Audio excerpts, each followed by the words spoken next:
How you feeling, Yes. mate?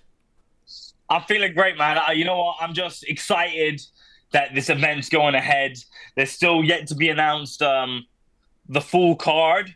So, but to be knowing that I'm flying out this weekend, I'm just happy to see that this event's going ahead. Spot on, man. And you take on, obviously, Slim at the Lusail Sports Arena. He's 7-0 with 5 stoppages to his name. I'm just wondering what you make of your opponent next week. Yeah, so what do I think of Slim? I just think he's the best fighter at Misfits. He's the most credible person at Misfits, 7-0, two weight division champ.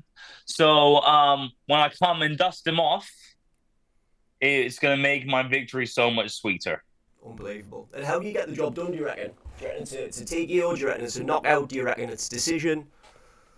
I believe a stoppage is on the cards. I believe that we are going to see that night whose record has prepared them the best for the moment. I'm going to see who's learned the most over the past 7 years, and that is my duty to do. I'm going to exploit his weaknesses and take away his strengths. So I'm excited for this. Spot on, man. And there's been a lot of bad blood headed into this one. I'm just wondering if you could tell us what's been happening. Bad blood. There is no bad blood with me. I know he's going over and saying this is personal. He's coming for me. Blah blah blah. This isn't personal for me. This is very competitive. I'm a competitive guy, and I'm come to deal with the best fighter. And he knows that a threat is ahead. And you were one of the first YouTube stars to actually make the move into the world of boxing. You fought on Yeah, KSI's undercard when you faced Joe Weller in 2018. That night you took on Max Players. I'm just come on. wondering what. Sorry, mate. I said, come on. That's my boy, Yeah, Max. yeah. I'm, I'm Yeah. just I'm just wondering what's changed in your own life and obviously in the world of influencer forward slash crossover boxing. I hate using the word influencer boxing, but what do you think's changed since over the last 6 years since that fight took place?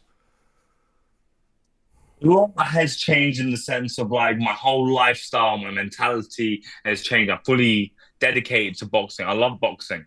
So physically, mentally, everything changed about me. It's changed me as a man.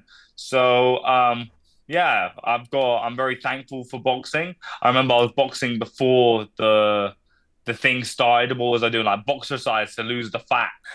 That's what I was doing. Like just hitting the bag load of times, star jump burpee, star jump burpee. But I thought I was a bad boy boxer then. I thought I was a bad boy boxer. I used to tell people, yeah, I box 3 times a week. But as fighting happens and as I'm going to the gym, you really find out what boxing is about. You realize people are trying to hit you back. And mentally as a boxer, yeah, I've adapted and changed a lot. I mean, I done the same thing. I got a boxing bag during lockdown because I was bored. Started punching. I Yeah. think that was proper hot shit. I was like, oh, right, I mint me, you know what I mean? And I actually Yeah, started going to kickboxing 2 years ago, and my coach was like, where have you learned this? yeah, I was like, yeah, YouTube, yeah, mate, you know what I mean? Like, and then yeah. you Can realise, imagine. like, just how trash it actually used to be once you start training, you know what I mean? Yeah, It's mental. 100. You've obviously had 7 fights in total. You've won 6 of them. It Yeah. might seem like a bit of a redundant question, but what opponent do you think's been your toughest test to date? Well, the toughest one is going to be the one where I lost. But with that loss, I have learned so much and it's added so much to me personally and added to my game. It's made me a better fighter. Without that loss, I would have continued to box the way that I did. So it made me enter the amateur gyms. It made me fight the professionals. It made me take my nutrition and recovery more serious. Um, yeah, so it would be the one where I lost, but it has helped me so much in the long run. Yeah, spot on, man. And I read before you took this fight, you were actually gonna think about taking part in medieval MMA.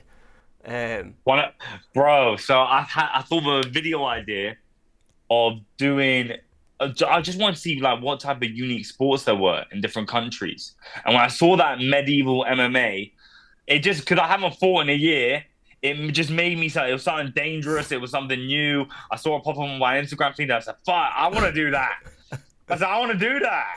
So I remember I called them up. They said you need at least 6 months training. You can get stabbed, even What? with the yeah. Because they said even with the the shields and the plates, but there's like weak points behind and the elbows and behind the knees.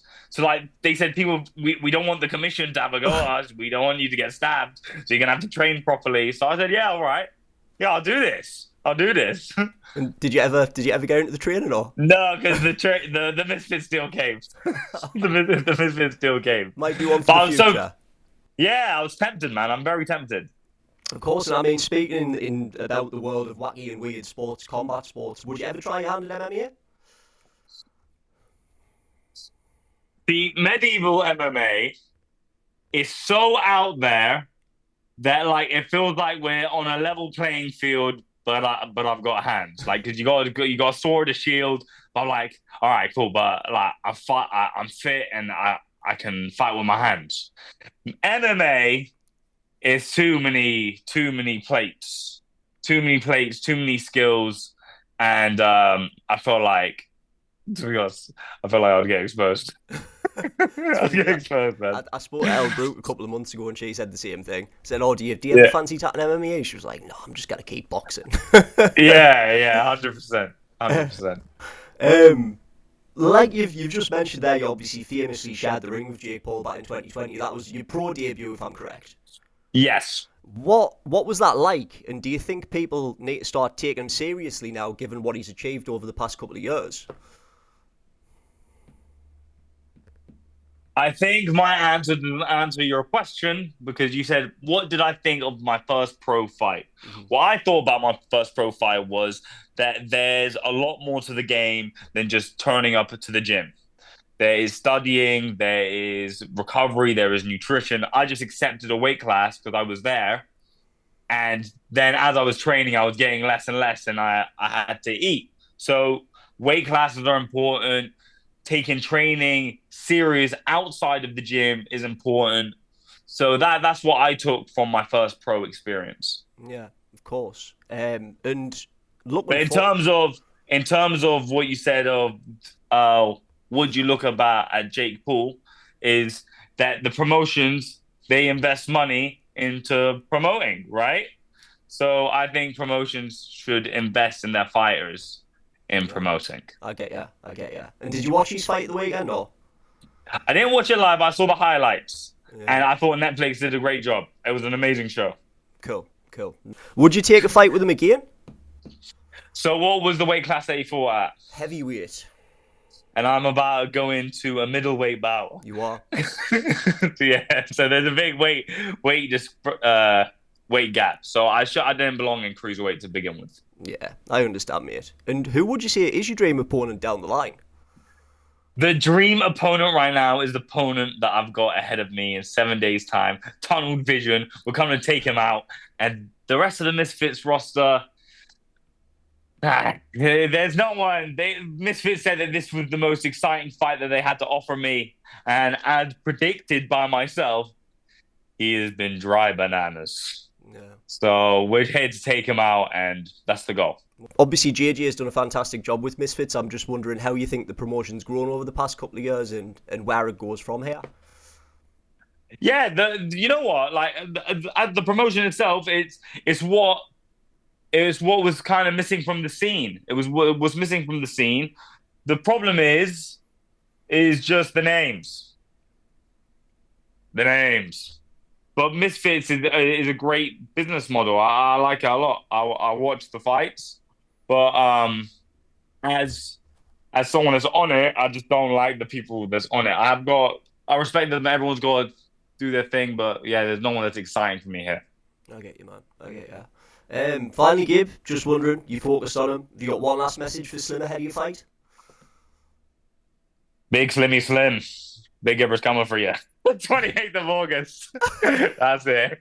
That's it, man. Yeah, I'm excited. We're a few days ahead. We're just cutting the last bit of weight, and I'm excited for the fight. Big Gibber, I'll definitely be watching, mate. Cheering you on. Best of luck out there. Thank you so much, brother. I appreciate you. Appreciate your time, man.